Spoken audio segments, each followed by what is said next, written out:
Good morning. Welcome to Sports Corner with the Conn Man on the Sports Wave Network.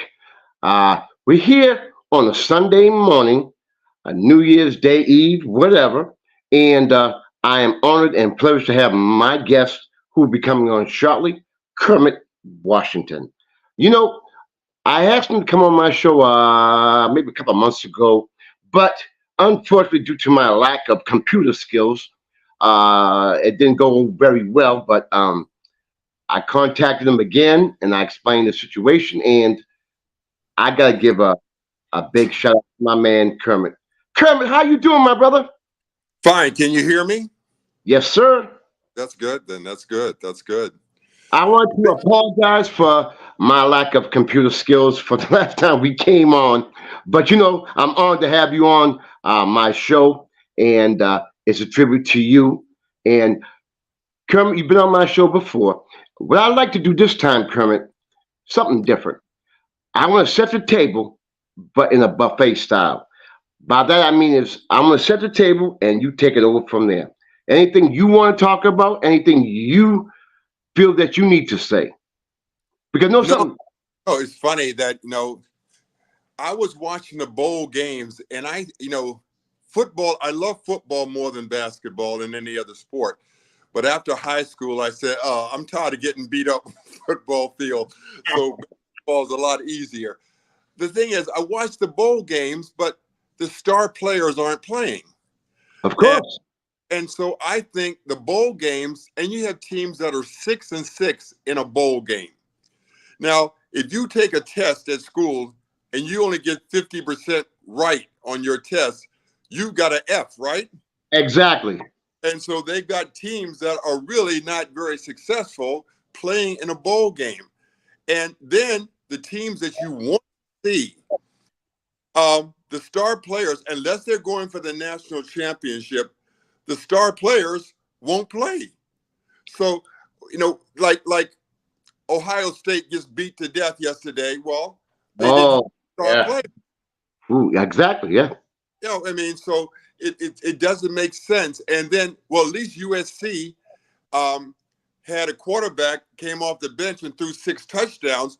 But then you have the ex-Heisman Trophy winner sitting on the sidelines. I mean, that doesn't bowl well. Let's use that word, bowl well, for people that want to watch the game and support their teams. So they need to change something. And here's my opinion. Well, get insurance policies for these guys, whereas they'll get more money in that insurance policy if they play and get hurt than they will in the first 3 or 4 years of football, because football players, unless you're a big high draft pick, you're not going to make all that kind of money. It's not basketball money or baseball money. It's football money, which is a big difference. And very few football players get no-cut contracts. So, I mean, I like watching the game, but then you don't have the star players playing. Kermit, this is why I have you on the show, because you come from a different perspective. And I'm going to bring it back to the NBA again. You guys set the standard. You guys are responsible for the players to make the money that they're making now. And I want to give a tribute to you guys. I'm old school, and you guys set the standard. And, they don't know about the sacrifices you guys made for the people who play right now. And you being a former president of the NBA Players Association, you know more than anybody else. And that's kind of why I wanted to have you on the show, because I want the viewers to get a different perspective of the NBA, because they don't know. Well, it was different back then. Yeah, we didn't stay at nice hotels. We took the regular planes. If you weren't a starter, you sat back in coach, and you're 6'8" or 7 foot, and coach is not very comfortable. We didn't stay in very nice hotels at all. But this is back in the early 70s now. You have to realize, I mean, I think, let me see. One player's now whole salary would pay for the whole league back then. Yeah. I mean, the whole salary in the whole league. But it's a different world. The game was slower. There were only 14 teams in the NBA at that point, I think, 14 teams. and you had, let's say this, you had more talent on each team because you could go deeper in the bench because there weren't as many teams, so you had more quality players on the teams. But the game was different. It was slower, more aggressive, and the only team really that ran back then was the Boston Celtics. And I'll give you a good example. There was a rule that if you, after a game, if you had to leave the next morning, you had to take the first available flight out the next morning, which could be at 5 o'clock.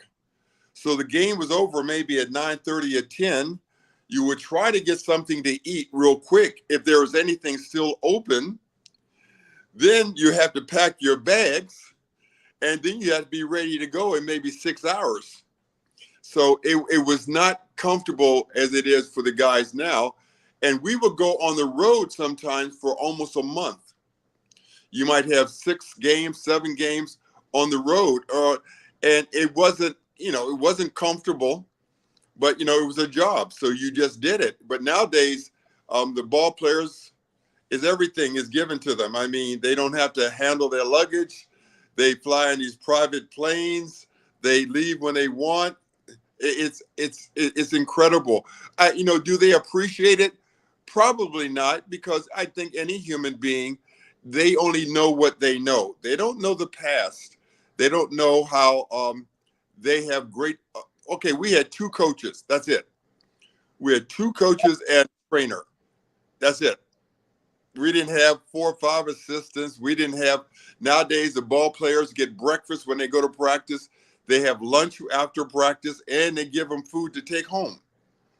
So it's like a different world. But are the players better athletes? Yes, they're much better athletes. Are they as good as a team?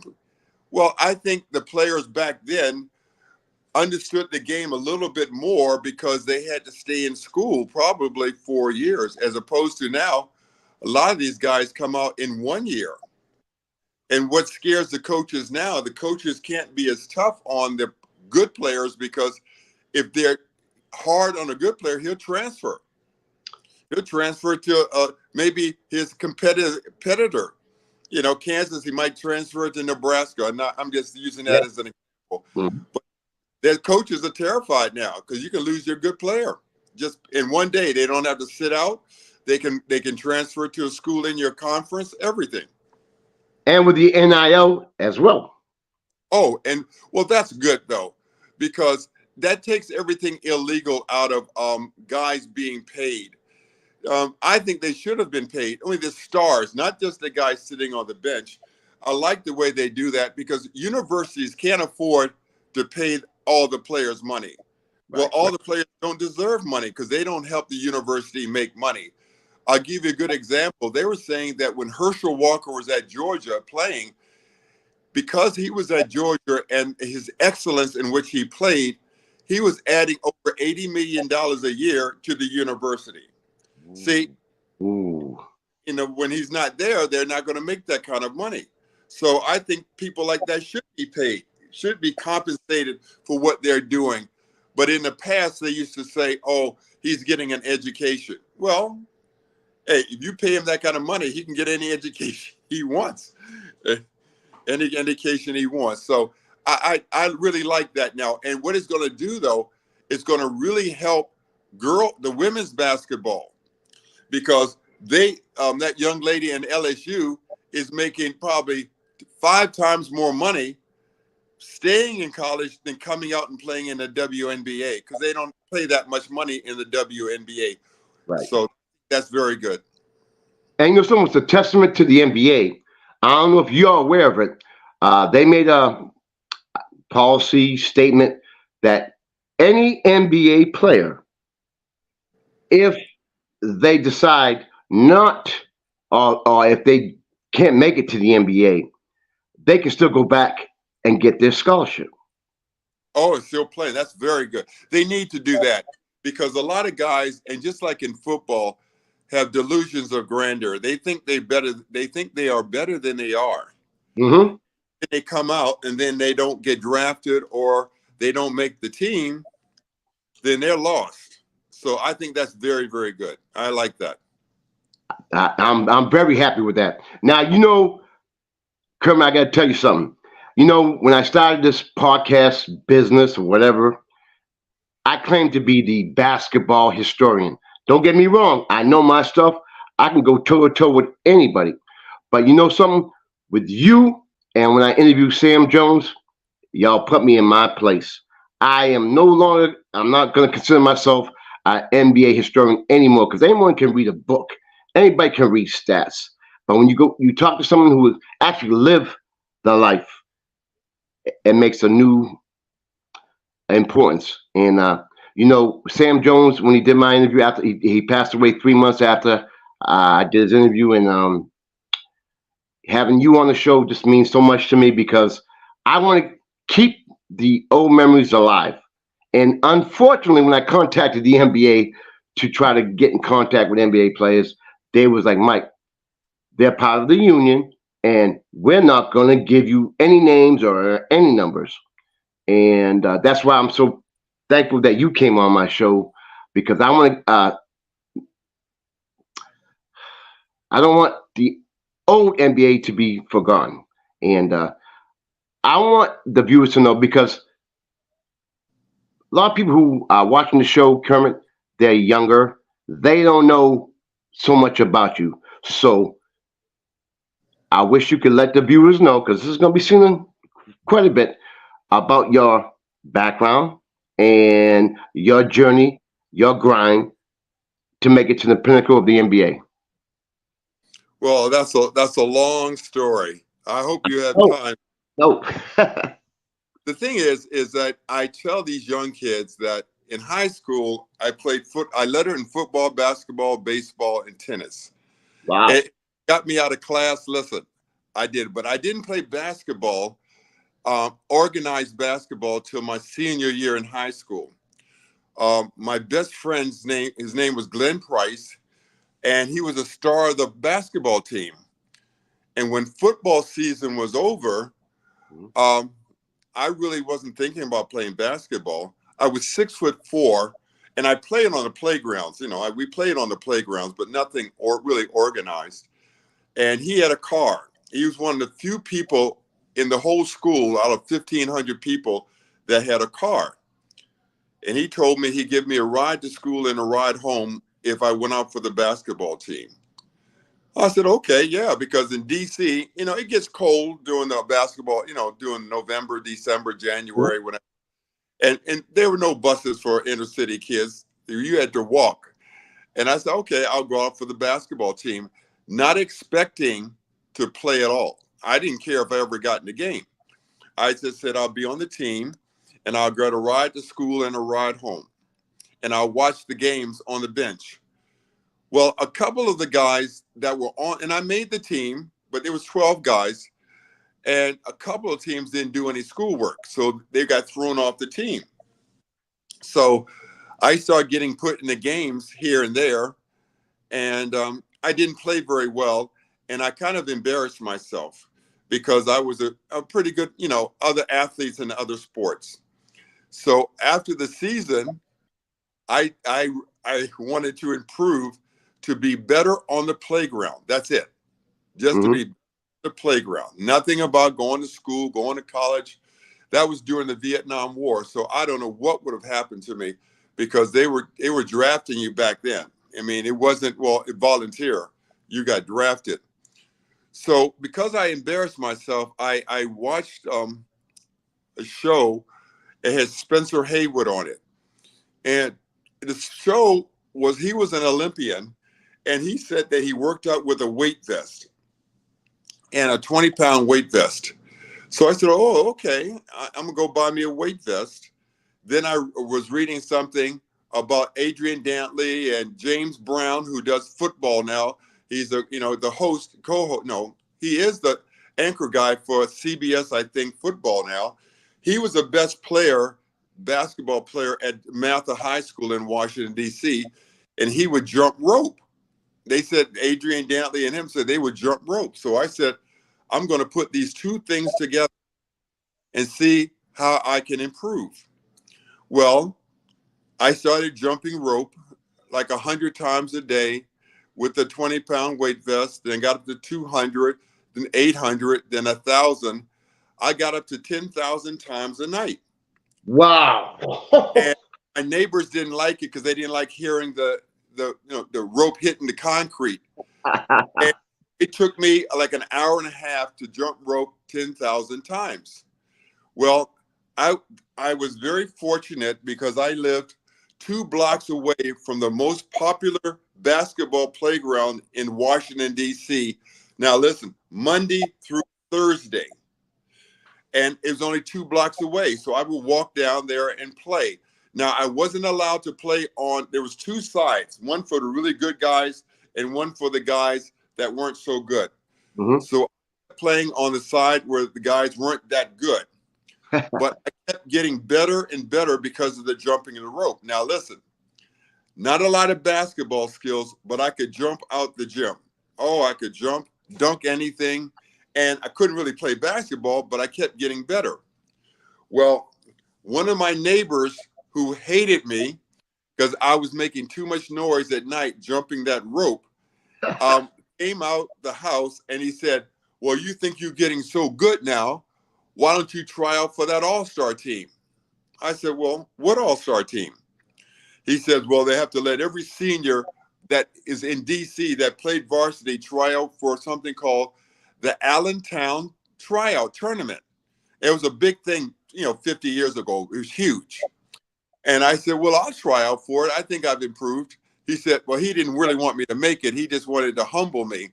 Right. And I didn't have to be humbled. I didn't think I had gotten that good. But I said, hey, I'll go out for it.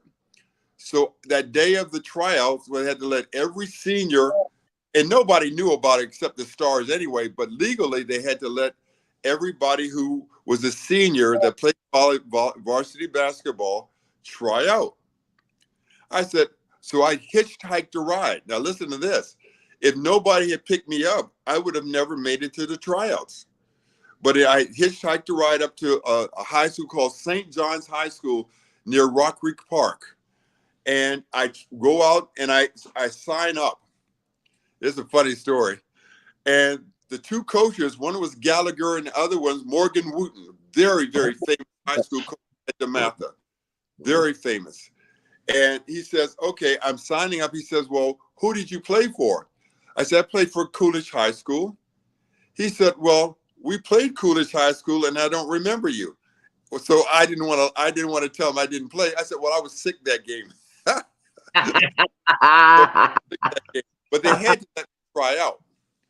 Well, so they let me try out, and I had improved so much that I was even proud of myself. Now, I'm not going to make the team because you had all state, all metropolitan players, but I played well enough. You had about 70 or 80 college coaches up there recruiting. Mm-hmm. So all of a sudden, listen, after the first day, and I was only 6'4", but I hustled. I mean, I would dive for balls, I would hustle, but I had improved because of the jumping the rope and really trying to be better.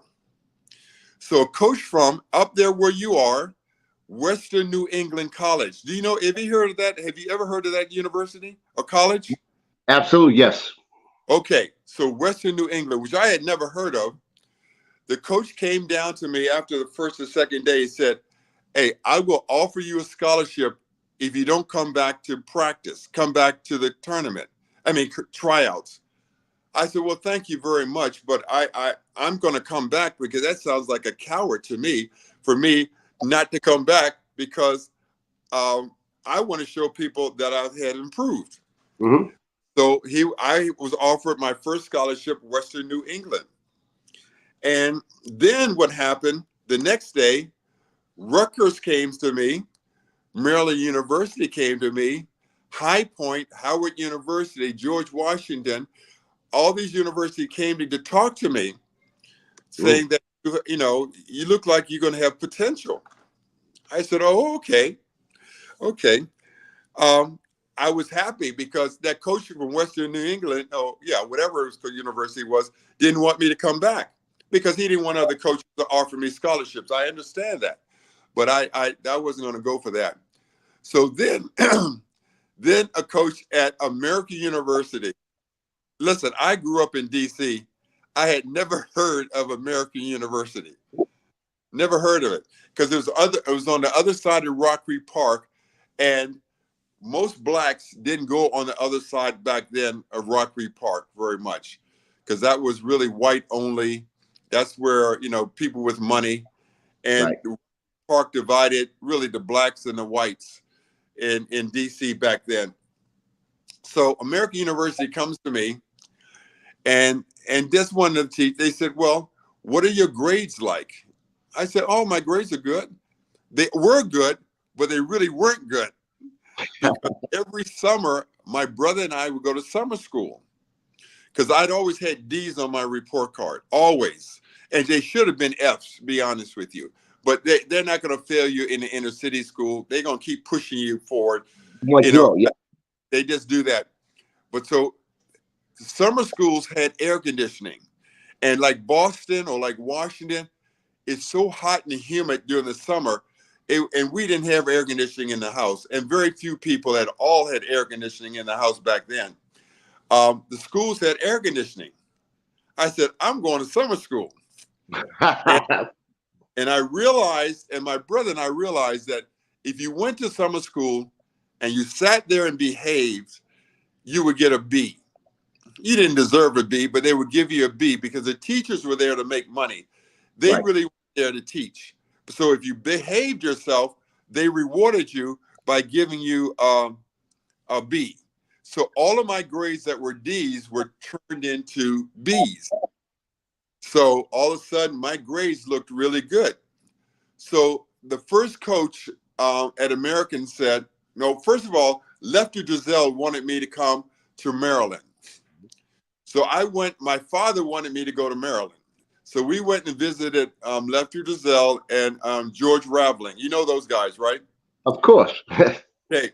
And we went up to the school, and we talked to Lefty and Driesell, and Raveling. And my father wanted me to go there. And I go back to, we're in the car. I said, Dad, I can't go back. I can't go to Maryland University. I didn't even start in high school. I didn't play in high school. A lot of games in high school, I never even got in. And here you got Lefty Driesell saying, we're going to be the UCLA of the East. I said, oh, I don't know. I said, I'd rather not go there. So the coach at American University was going to take me out to dinner with the assistant coaches. And they took me out to a restaurant. Now, I had never been to a restaurant in my life. We didn't have any money and stuff like that. So I'd never been to a restaurant. And we sat down, and the coaches were very nice. Coach Tom Young, Tom Davis. Davis coached up there at Boston College, right? John Davis, yeah. John, mm-hmm.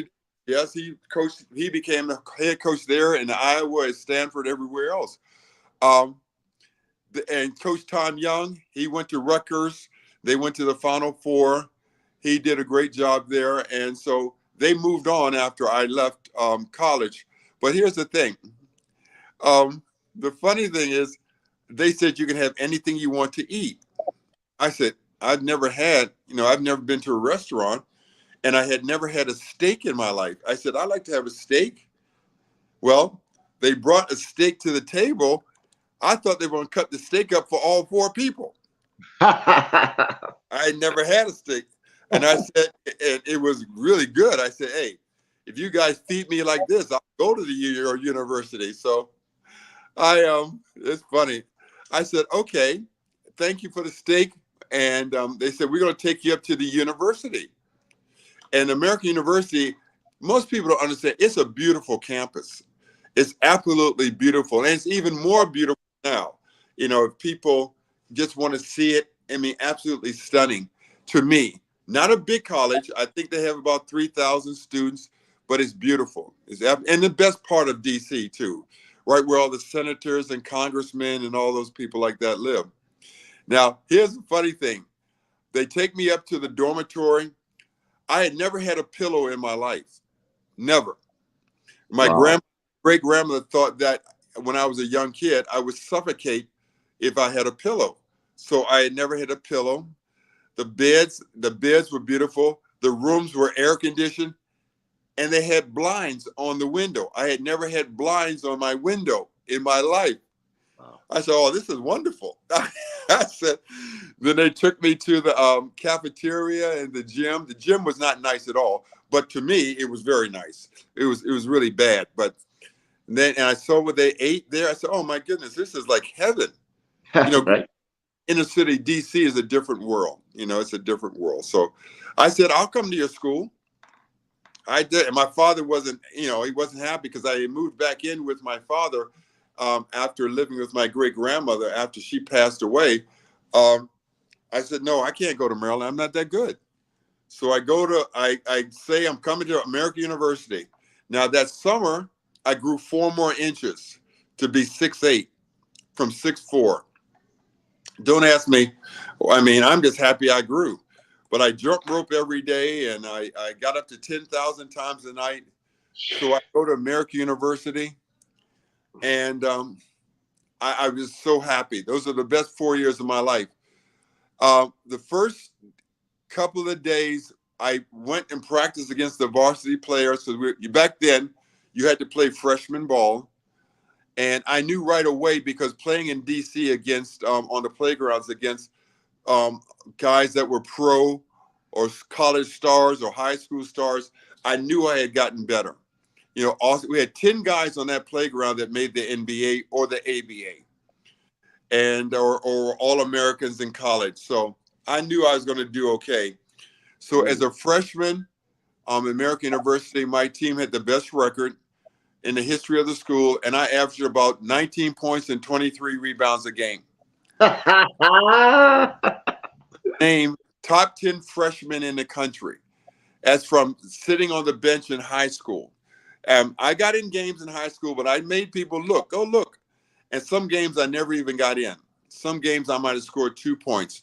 But I had improved so much through the jumping the rope and really concentrating on being a better ball player. So after I was named the top 10 freshman in the country, that showed me if I had stayed in school, high school, one more year, which they could have kept me back because I entered college at 17. They could have kept me back. I would have been a really good high school player the next year. Well, my coach, Tom Young, says to me, very happy with my progress, says, Kermit, if you can average 10 points and 10 rebounds a game as a varsity player, I'm going to be very, very happy. I said, Coach, I can do 10 points and 10 rebounds. Well, my sophomore year, I think I averaged about 19 points and 21 rebounds a game. And our best game was against Georgetown. I had 34 rebounds. Can you say it again? I had 34 rebounds as a sophomore against Georgetown. And against St. John's and all the other schools. Well, St. John's, I really played well. 25 points, 25 rebounds. I out-rebounded 2 other schools completely, the whole team. Wow. Because I was jumping. Now, when I went to school, I went to realize I kept jumping rope, but then I stopped because it took me an hour and a half. Now, when I went to school, I was worried about my studies. So when I went to school, because of what sports taught me, if I put the time in and worked hard, I could succeed. So I went to college. I would study every day, Monday through Thursday, from 7 o'clock to 11, every day. Nothing could deter me away from that. And on Sunday, I would study sometimes, if it wasn't during the basketball season, from 12 noon to probably 10 at night. So I made the I got a B average my freshman year. And from that point on, my coach never asked me about grades. But what I did, instead of jump rope, I took that 20-pound weight vest and ran the dormitory stairs 10 times every night. And that only took me maybe a half hour. Take the elevator down, run the stairs with the weight vest. And then, now you have time now? You still have time? You're not? Okay. So here's the funny part. I grow to be 6'8". I weigh 160 pounds. Now, let me repeat that.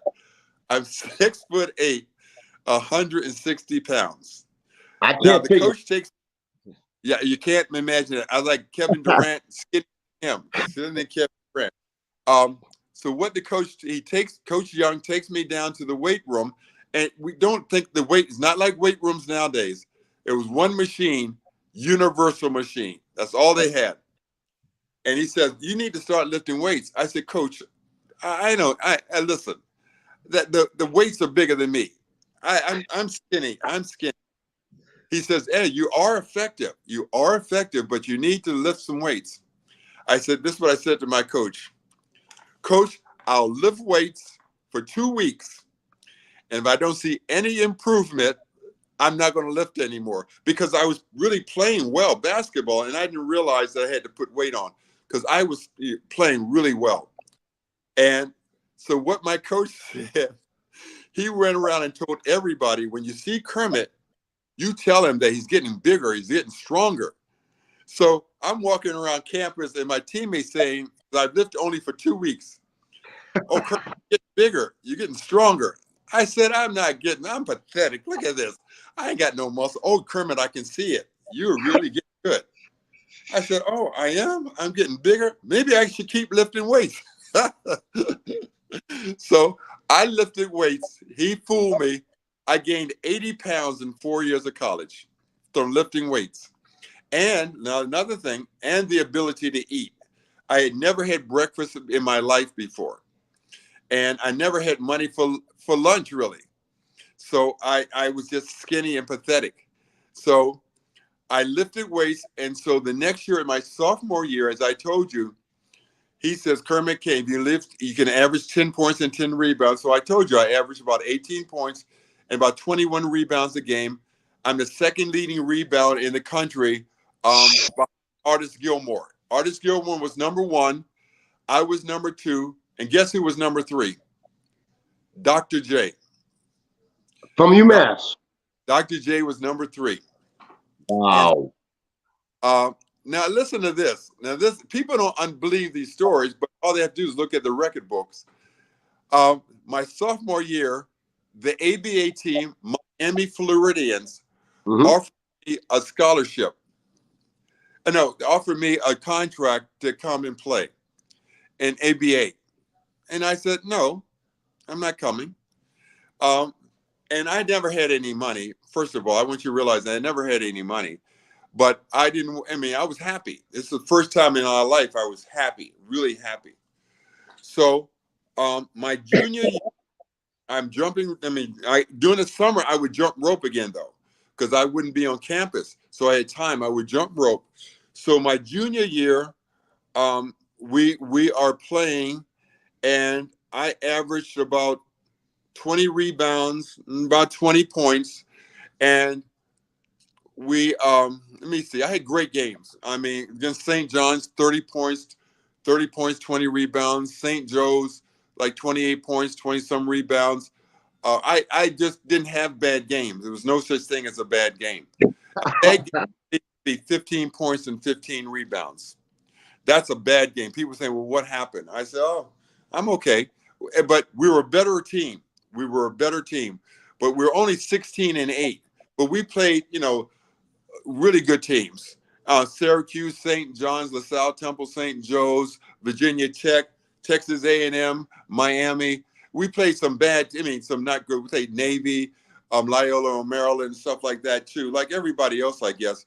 But then my junior year, I won the rebounding championship. I came in number one because Artis Gilmore went to the pros. And the next person was Marvin Barnes from Providence. Oh, problem, my boy. Yes, sir. He was number two. And I had known Marvin since he was in high school. And Marvin would say, "Kermit, I'm going to get you." I said, "Marvin, you're not going to catch me. You're not going to catch me." I didn't know if he was or not, but I thought I could beat him out. I think he averaged about 18 rebounds a game. Well, my junior year, now Lou Conn calls my coach, and he's the coach of the Nets, the ABA Nets. And they were going to take me first because of, I had a good year my junior year. So my coach calls me in. He says, "Kermit," he's kind of sad. My junior year, he says, "Kermit, Lou Conn just called, and he offered, they want you to come out and be their first player picked." and they're offering you $500,000 for 5 years. Now, this is 1972, so that's Right. $100,000 a year for 5 years guaranteed. Right. And I say to the coach, I said, Coach, I don't want to go. Coach says, you don't want to leave? And he knows I have no money. I don't have any money. I said, no, I'm happy. Coach, I'm happy. I'm happy to be here. I'm not going anywhere. So he hugs me, gives me a big hug, because his future depended on me. It really did. Mm-hmm. He did. He knew that. But another thing, we brought in a good sophomore named Wilbur Thomas. And I knew we were going to be really good my senior year too. But academically, I made first team academic All-American. My grade point average was about 3.7. And a couple of times I had perfect 4.0s. But here's the thing: it's the same thing, but basketball. I learned that if I put the effort in and really studied, I could do the academics too. I mean, I never knew that in high school. I didn't know that. I mean, I just had never put the effort in. Mm-hmm. So I was first team academic All-American, and just honorable mention my junior year. I went to the Olympics. I didn't make the Olympic teams. Not that I didn't deserve to make the Olympic team, but the coaches and I got in, I didn't get in an argument.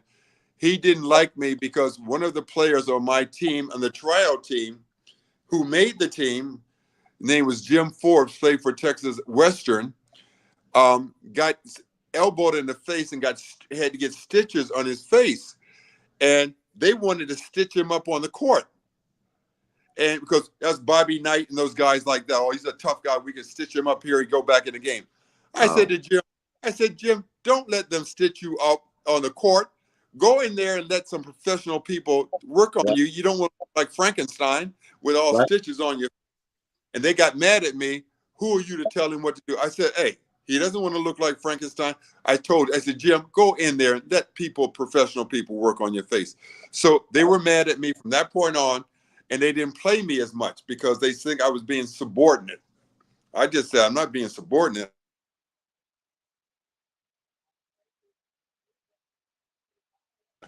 Subordinate.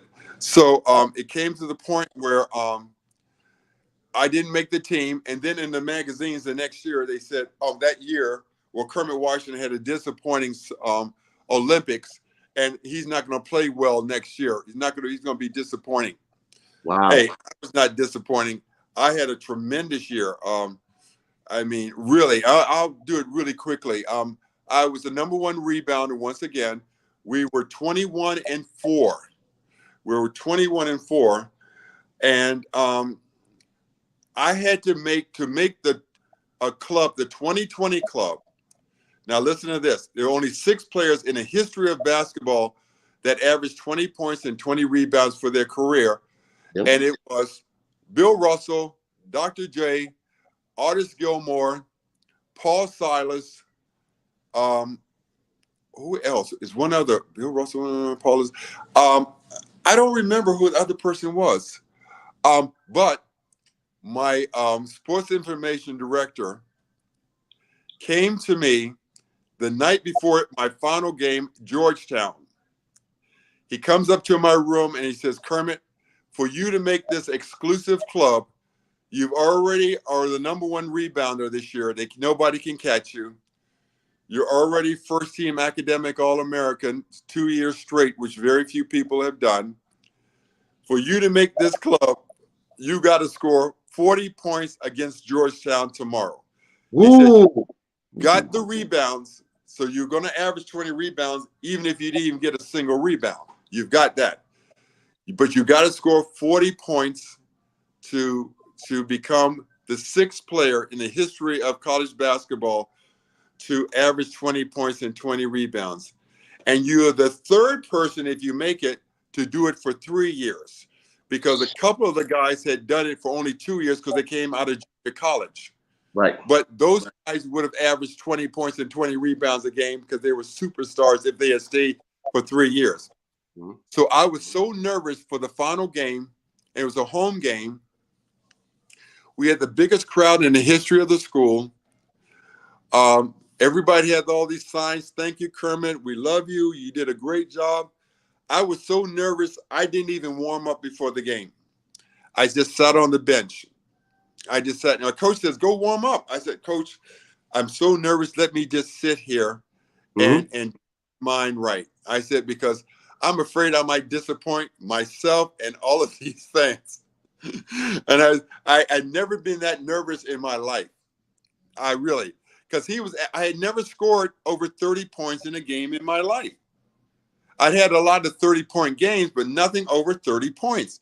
And he wanted to go against Georgetown, and John Thompson, who I knew since I was 17 years old, to go against and guys from D.C. that I knew I was better than them because I played against them on the playground. Mm-hmm. But you never know about fouls, getting in foul trouble or anything else like that. You just never know. Well, here's what happened. The start of the game, I think I missed my first 2 or 3 shots. And I called a timeout. And coach said, "Why'd you call a timeout?" I said, "Coach, I've got to sit here for a second. Just give me a second." And when I sat down on the bench, and this is a true story, it's like somebody put a warm blanket over me. I mean, just put a warm blanket. And for some reason, I just relaxed. And I went out there and made my next 15 shots in a row. Wow. At the end of the game, I had 40 points, 28 rebounds, Yeah. 10 block shots. What? That's the greatest game I ever played. I mean, it was like, honestly, I was possessed. We beat Georgetown by, I think, 10 or 15 points. It was like a miracle. I mean, I don't know how it happened, but I guess I had put in so much of the work. I was in great shape, and listen, I was making shots I had never practiced in my life. I'm telling you the truth. I had never even practiced, even thought of. I was making left-hand hooks. I had never practiced a left-hand hook in my life. Never.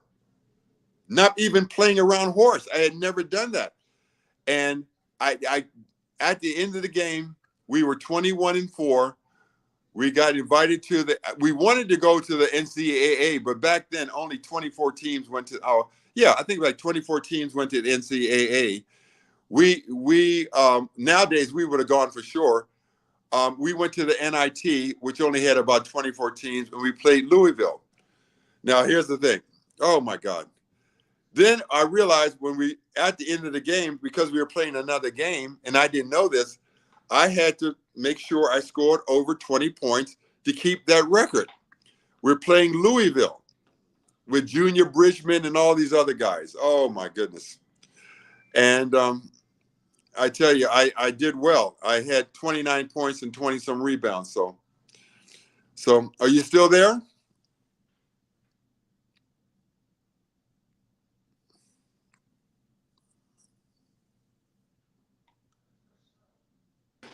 He'll be back in. He having technical difficulties. Well, you know what? That's a long, long story. So that's my career anyway. So look at that. That's my whole college career. But no, I'm just sitting here and enjoying your stories from the background. So what should I just do? Wait? Yeah, just wait for a few minutes. He'll probably hop back in. Okay, but you know what? That's almost like a 30 minutes. No, that's over. Oh my God, like 40 minutes. Yeah, he's usually we usually on for like an hour. But no, I'm sitting here really, enjoying your story. Especially you said you had 34 rebounds. That's crazy. Oh yeah, I had 34 rebounds quite a few times. Wow, and It's because of jumping rope. You know what? Listen to this. Somebody from Boston sent me a video the other day of my final game with the Celtics. It's on YouTube. If you go to YouTube, Kermit Washington's final game with the Celtics, it's like a 3-minute clip, and I've never seen myself play. I mean, that game that was Havlicek's and Dave Bing's final game with the Celtics. So, I mean, I'm gonna definitely have to check that out. Huh? I'm gonna have to definitely check that out. Yeah, just check that out. It's Kermit Washington YouTube final game. All right, so it looks like he's trying to hop in now, but I just gotta wait to his camera and everything. Now, this was still college you was doing all that, or was this the pros still? Did I say that again? Now, was this college that you was averaging these double doubles like that, or was it in the pros? No, oh, shoot. It was college. In the pros, if I had averaged 20 points and 20 rebounds, I'd be in a Hall of Fame. I, in pro ball, I was a starter. That's I averaged about, I don't know, close to 10 points and maybe 8 rebounds. In the pros, I was just an average pro. In college, I was a superstar in a sense, yes. But when you get to pro, you're getting around older guys that are stars, and they're good. You're going against superstars. So, but even if he doesn't get it back, he's got all my college. I mean, he's got the end of my college career.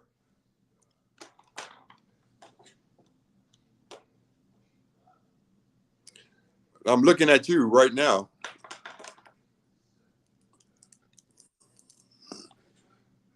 So where are you located? Can you hear me?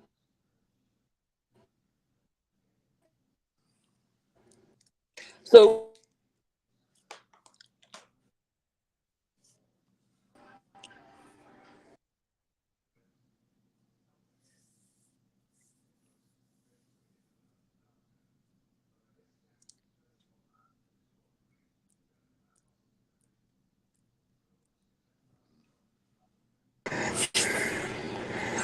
there, here we go. I'm in Pennsylvania.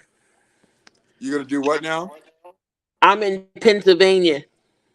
Oh, I'm yeah, yep.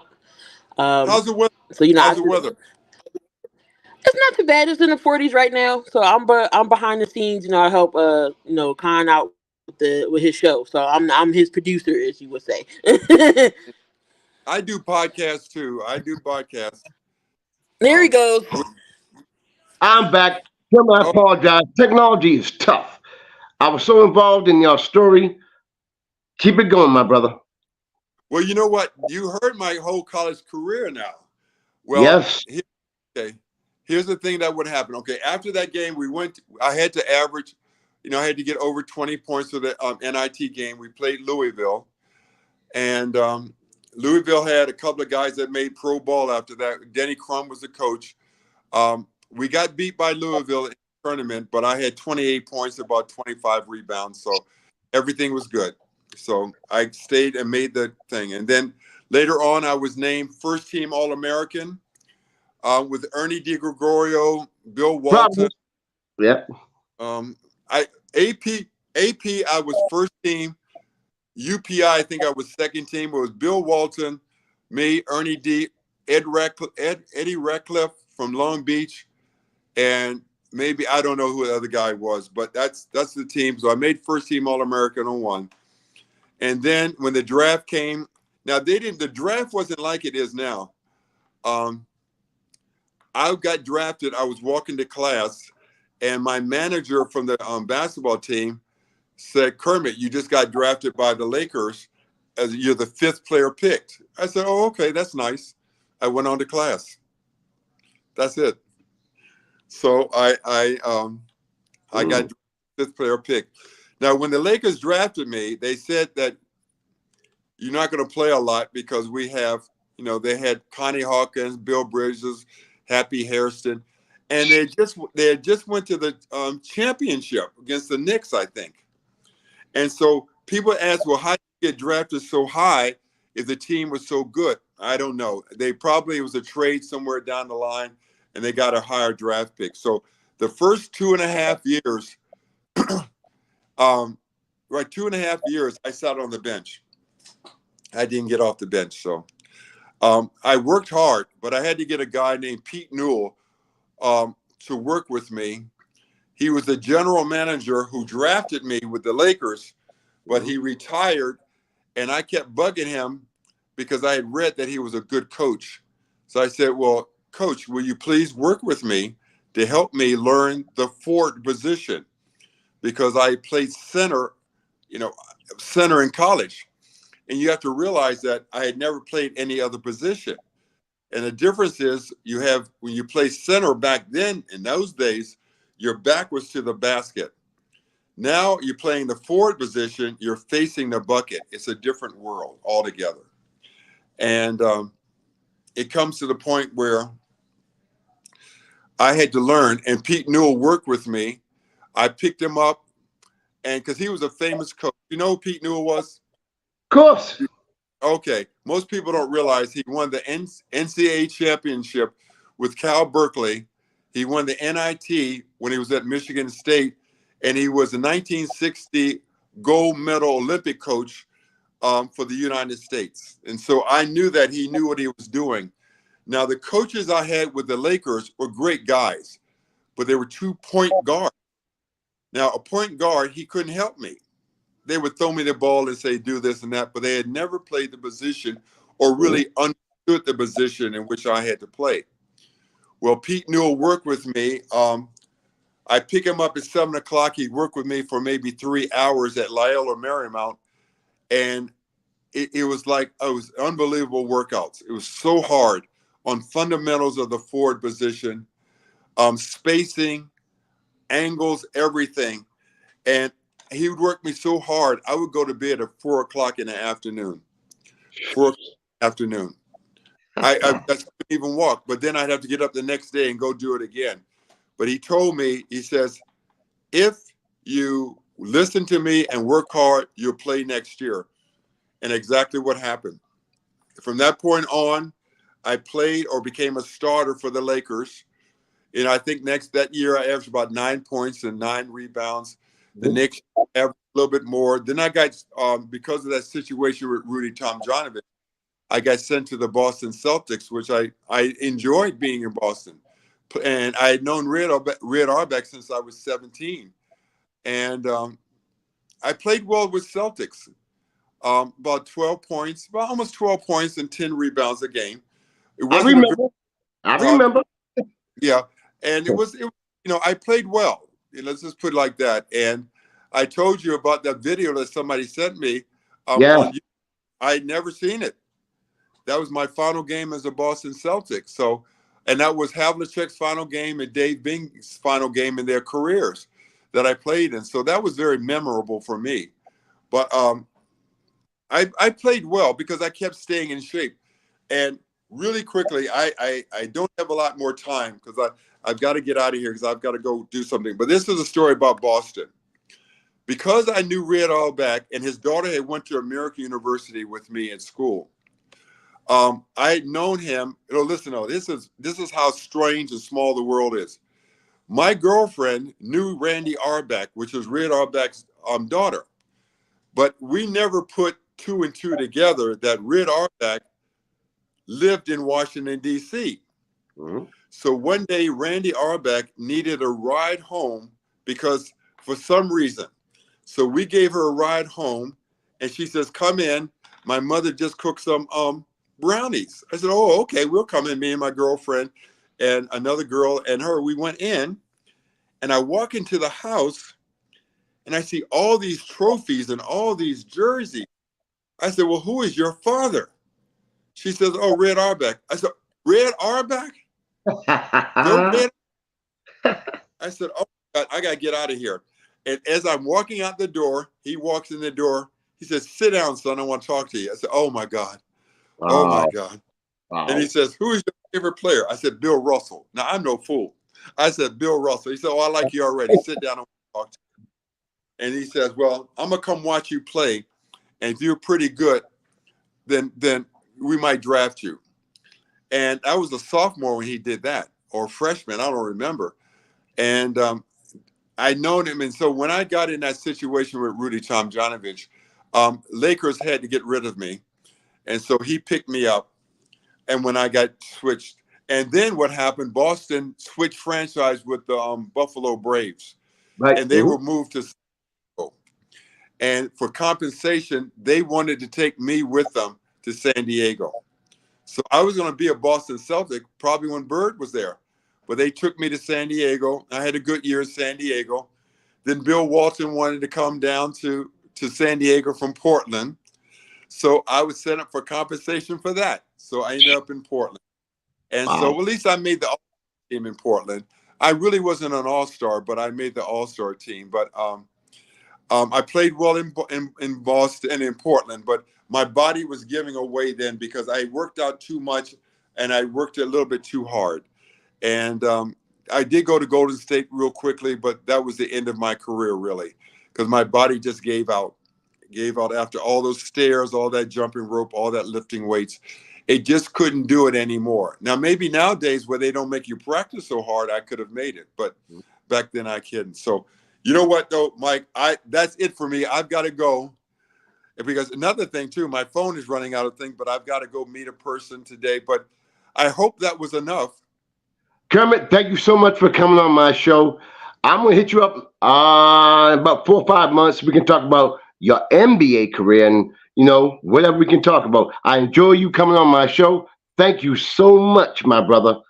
No, And take care. Take care. Everything's good. Take care of yourself. you got it. Y'all, thank you for tuning into Sports Corner with the Conn Man. I am your host, the Conn Man. Tune in next Thursday and Friday. I'm honored and privileged to be part of this network. And I got some great people. I want to thank out Keith Williams and Coon McCain. And thank y'all. Keep tuning because we got some guests coming on. You have no idea. God bless. Happy New Year.